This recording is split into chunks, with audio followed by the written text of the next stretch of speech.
Welcome back to Houston Life and author Nancy Potter's debut novel. She combined family stories and researched history to write about her great-grandfather's legacy. His name was Captain Clyde A. Barbour, and for 20 years in the early 1900s, he recognized the potential for expanding commerce right here in the Houston Ship Channel. He ultimately dredged an inlet while cutting the 5-hour trip in half for ships that were traveling from the Gulf to Port Houston. And today, Nancy joins us with about how her late great-grandfather impacted our great city of Houston. Welcome, Nancy. Thanks for having me. So this is a story almost 40 years in the making for you. Why is this labor of love in this book? Why has it been so important to you to write?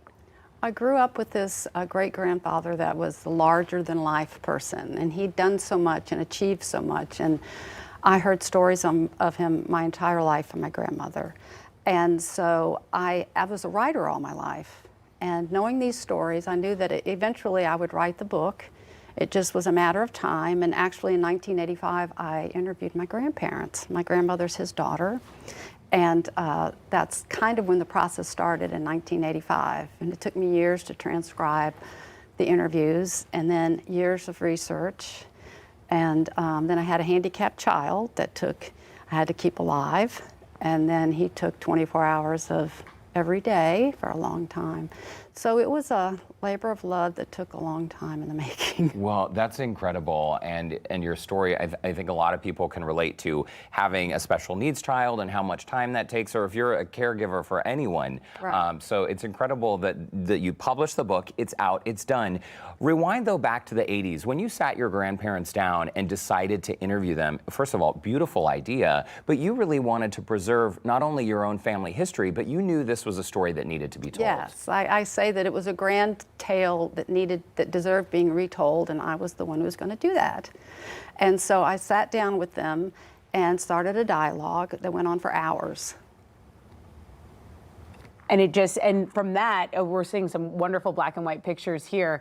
And from that, the research you had to put into this. I mean, your great-grandfather, it was a really rags to riches story. How did he even come up with this? How do you even look at a ship channel and say, okay, I'm going to change this whole setup. This is not working efficiently for us? Yes, because he had a mind that worked that way. He could actually envision things, and he would see things that in the way they could be and would be better, and he would work toward that goal.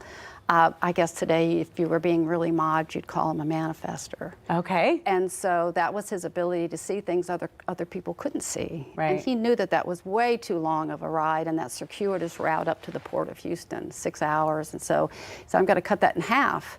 And he did. And he started dredging Barbours Cut in 1928. And then of course, the Depression happened and everything got put away, and it wasn't until 1977 that it actually opened. And now it's the largest port in the U.S. for waterborne tonnage, and it provides 20% of the GDP for Texas. Wow. And what vision he had, because today when you just look at the numbers on paper, $43 million to enhance the overall terminal traffic flow is what Port Houston has invested, but they're investing $650 million over the next 5 years. Is this true, to help redevelop? Absolutely, because it's the Port Houston, as they call it. It wouldn't be what it is without that. And they've actually added another cargo terminal, Bayport. And so now between Barbours Cut and Bayport, they can do twice as much as they were able to do with just Barbours Cut. Wow. So now his vision has been duplicated at Bayport Terminal. Well, he had this huge vision, and it was massive, but you also writing this book, as you mentioned, life kind of gets in the way, right? Yes. It took you a while, this process. What did you find was the hardest thing that you ran into, the biggest challenge you ran into while writing this? Well, other than having my handicapped child and my second child that was his own interesting story, I was concerned that I couldn't write, I wanted this book to be something that men and women would read. I was concerned that I couldn't write a business side of the thing because I'm not a business person.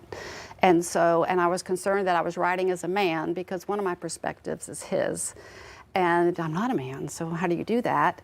Well, I had friends that are very successful business people. And so with talking with them, I was able to, would help me understand what I was talking about. And so then I would be able to write with their understanding combined with my writing abilities.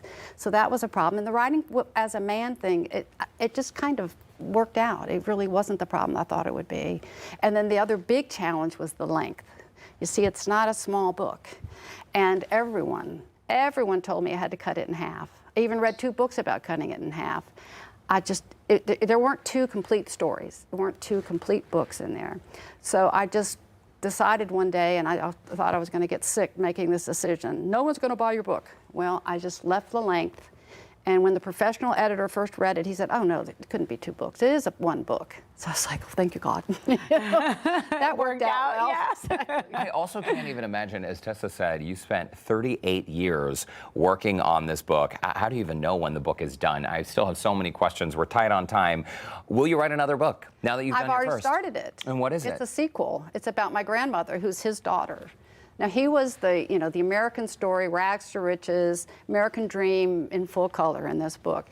She's the richest to rags because it only took 1 generation to lose all the money. Wow. So that's the next story that I'm writing that I've started on. Oh my goodness. Okay, Nancy I'm Potter, peaked. that's Yeah, a my great interest tease. is peaked. Absolutely. Wait till you see it on screen when it's a miniseries. It's going to be great. I love it. You've got big plans. Congratulations on the first book. We can't wait to read the next one, and thanks for stopping by. Thank you. I appreciate it. Yeah. Yes, it's so great to meet you. And in the meantime, we do have a link where you can learn more about Nancy Potter and her brand new book. Just visit our website, HoustonLife.tv, and look for that Scene on Houston Life section.